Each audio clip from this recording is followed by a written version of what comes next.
going to jump in on this mid-year tag a little bit late. This was created by Spirited Stardust, and I do think it's kind of just picking up some steam. And I thought it was cute, but I didn't really think I had enough decks. I really haven't been purchasing that many decks this year, and I am kind of trying to purchase less tarot because I really only work with RWS decks. I collect other decks, but I do work with Oracle, so I've been trying to add more Oracle to my collection, so I'm going to have a little mix here, but yeah, I just thought it was too cute to pass up. So we're going to jump in with the number one, which is my favorite deck that I have used so far in 2023. For me, that is this Herbal Astrology deck, or Herbal Astrology Oracle. And it was just such a surprise. One of my goals for 2023 is to like work more with herbs, which I definitely have not necessarily done other than this deck. And then I've done some plant medicine journeys, and I'm going to be continuing working with the plant medicine. I'm actually going to be starting a microdose journey. I've ordered the product. It's just got to be here, and you do like a 90-day regimen. So stay tuned for that. But I just think this deck is absolutely, it's just perfect in every way. I mean, I love the colors of it. It's so informative. It's so useful.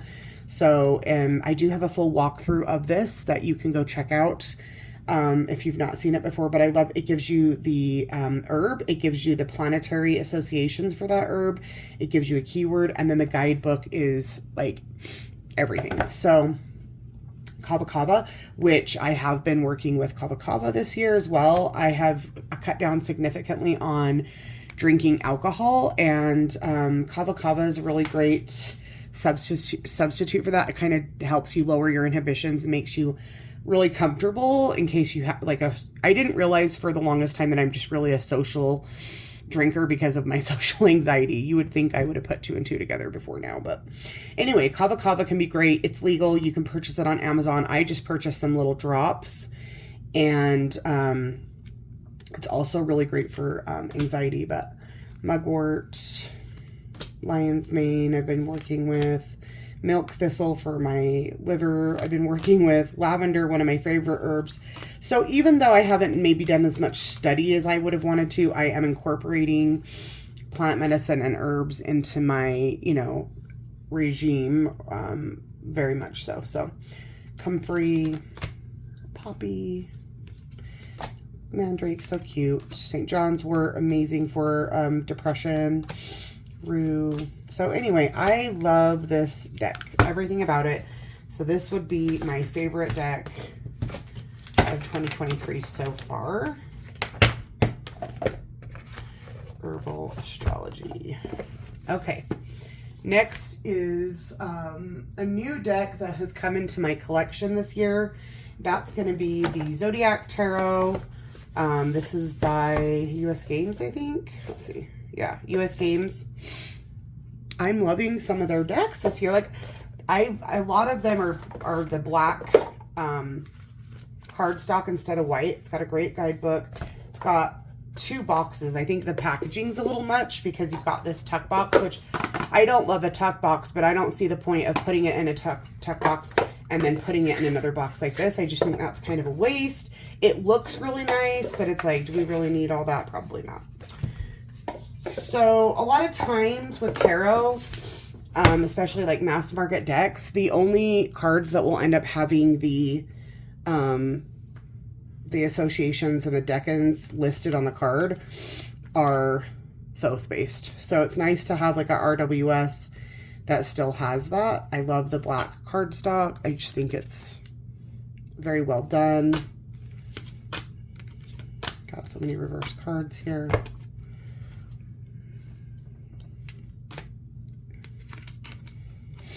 So, I like that. Look at the constellation plus the zodiac sign. It's a great mass market deck.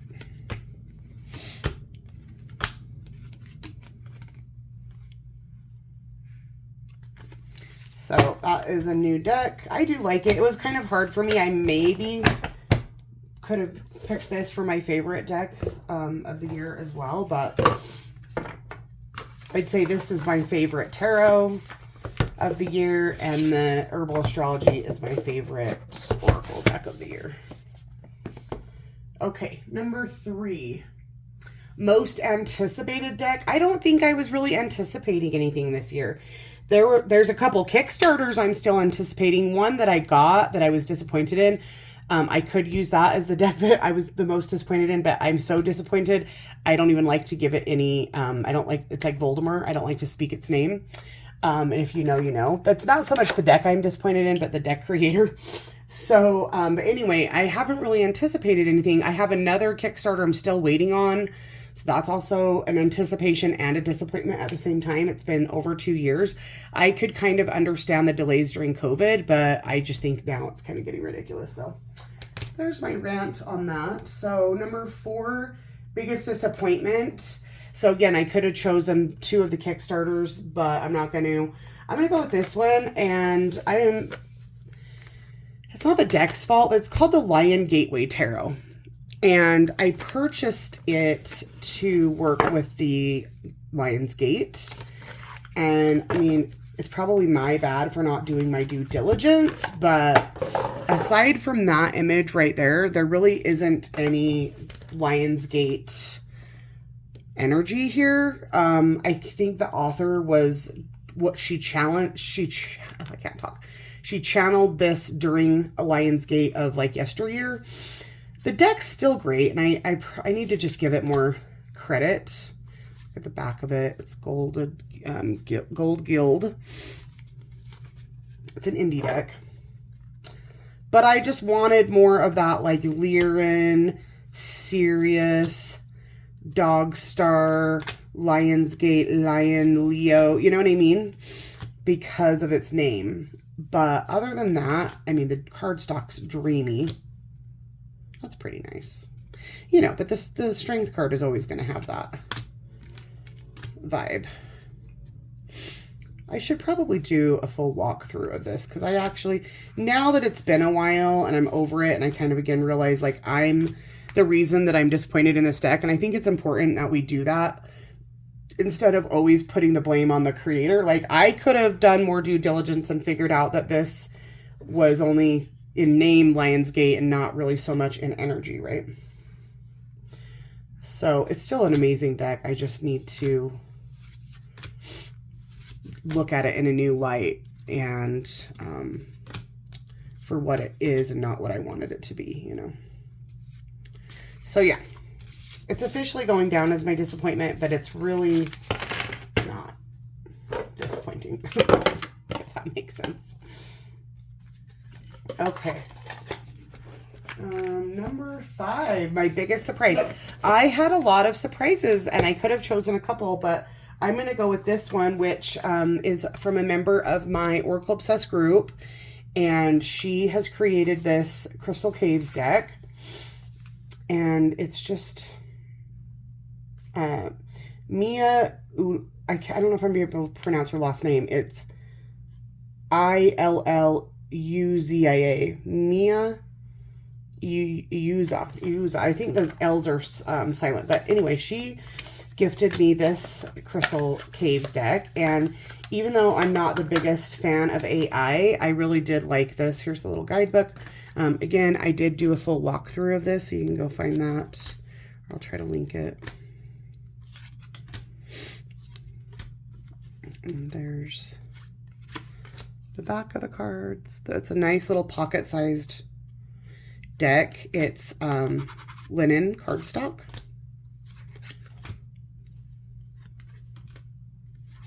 So that was a nice surprise, because she just reached out to me and basically was like, hey, thank you. I had given her a reading, and she was wanting to show appreciation for that. I really, truly don't even think she did it for the marketing, although, of course, I, you know, did the unboxing and posted it in my Oracle group, and I want her to get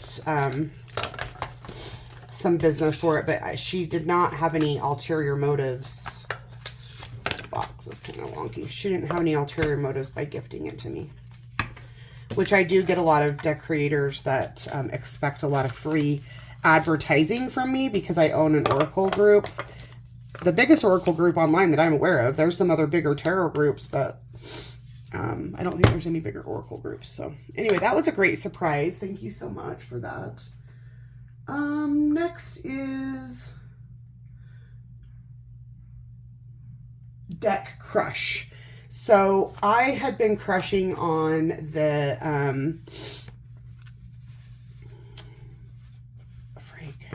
the Ritual Tarot for the longest, and I know she's relaunched it, but this is a used copy that I purchased of the original, and the person that I bought it for included this beautiful tarot bag that she made, which is just gorgeous.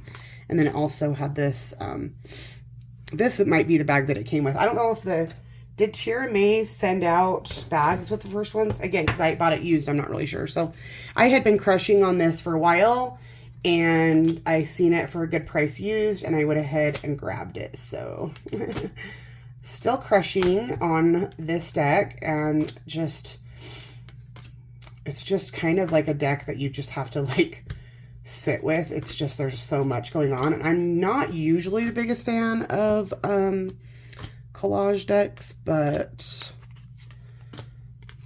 there's just something special. So this was my crush, and now I have her, so that's exciting. Number 7, a deck that made me cry. Now this could also have gone with the surprises, but the biggest, or the deck that made me cry, which there were actually 5 of them, were a surprise package from my bestie and admin from my group, Miss Asia. She sent me a box full of just goodies. I did do a whole video on that of just me boobing. I just grabbed one of them. This is the Tarot of the Holy Light, but she included 5 decks in that were, you know, a surprise. And also I just boobed and cried that entire video. This one, I'm just trying to decide. It's OOP, but I think I'm going to unbox it anyway. You know how you'll get a deck and you're just like, oh, it's worth money, I should just keep it as a collector. But also, what's the point of having things that we don't enjoy them, right? So I do think I'm going to unbox this. Let me know if you want to see this. And it also came with 2 really good extensive guidebooks. Tarot of the Holy Light. Made me cry. So thank you for that, Asia. A deck that made me happy is, I just got this from the last Hay House sale, and it's the Raise Your Vibration Oracle by Kyle Gray. And I think it's so fun and just full of like cute little messages that will totally make you smile and make you happy and just kind of like pop you out of a bad mood. Kyle Gray he co-created the deck with artwork is done by Ari Wisner, and he's the creator of the I always forget the name of his tarot deck, and I can't see it up there. You guys will know because the artwork looks a lot like that. So this deck makes me happy.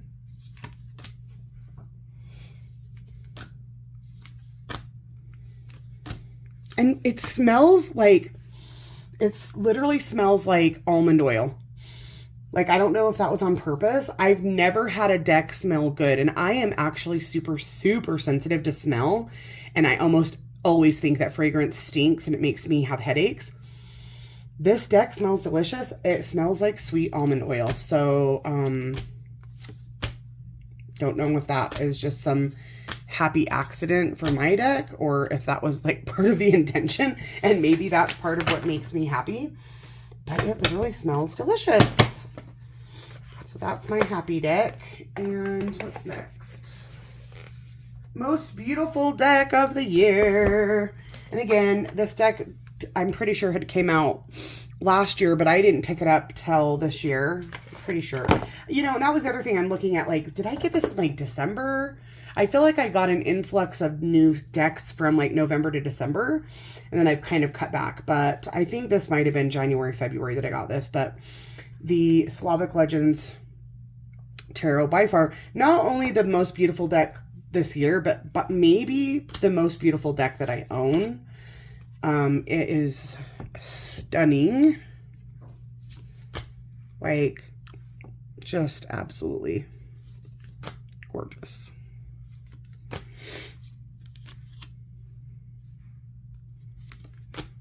So this definitely...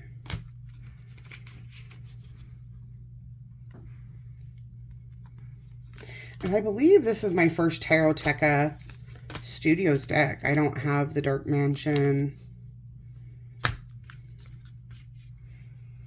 So, most beautiful deck is Slavic Legends. Then finally, what deck do I want by the end of the year that I'm still waiting for? There's a few in my cart. Now I can't think of the name of it, but Rochelle just did an unboxing of it yesterday. It's like a fairy deck. I think it was a US Games deck too, and also has like the black cardstock. That one's on my list. I would like the Unfolding Path Mass Market. I have the Unfolding Path Kickstarter, but I would like the Mass Market just because when I have a indie deck that goes Mass Market like Lightseers, I'll put my indie deck away and I'll work with the Mass Market so that I can keep the indie version like pristine. So I think I would like that.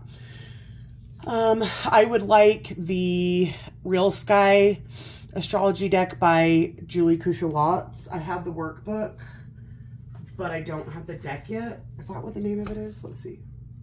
Yeah.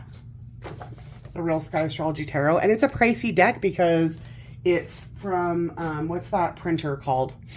Make Playing Cards or whatever. And it's like, the authors don't even make that much money, if anything, off those decks. It's like $89, so it's kind of frustrating, but I really do want that deck by the end of the year. That's really all I could think of, but yeah, so that is my mid-year tarot check-in, and I hope you guys enjoyed this, and we'll see you guys next time. Bye-bye.